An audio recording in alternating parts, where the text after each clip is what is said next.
حامد کرزي د خوست صبري ولسوالۍ کې روان عملیات په کلکو ټکو غندلي. د کابل ادارې پخوانی ولسمشر حامد کرزي د خوست ولایت په صبري ولسوالۍ کې د کمپاین ځواکونو لخوا د ملکي وګړو وژل او محاصره کول په کلکو ټکو غندلي دي.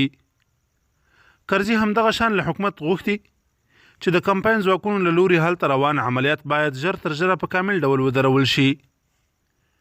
نوموړي د افغانستان د بشري حقوقو پر کمیسیون هم غږ کړی چې د خوست په صبریو کې ملکي وګړو ته د اوښتو تلفاتو په اړه جدي پلټنه وکړي. د دې ترڅنګ پاکستان کې د طالبانو پخوانی سفیر ملا عبدالسلام زعیم پر خپل ټویټر لیکلي چې د پیښې قربانیانو انځورونه زړه بوږنونکي دي او په خبره هیڅ یو انسان ته نه ښایي چې د خپلو هیوادوالو پر وړاندې داسې کړنې ترسره کړي. صبریو کې له تېرو 4 ورځو راهیسې د کمپاین ځواکونو لخوا په ملکي وګړو بریدونه روان دي.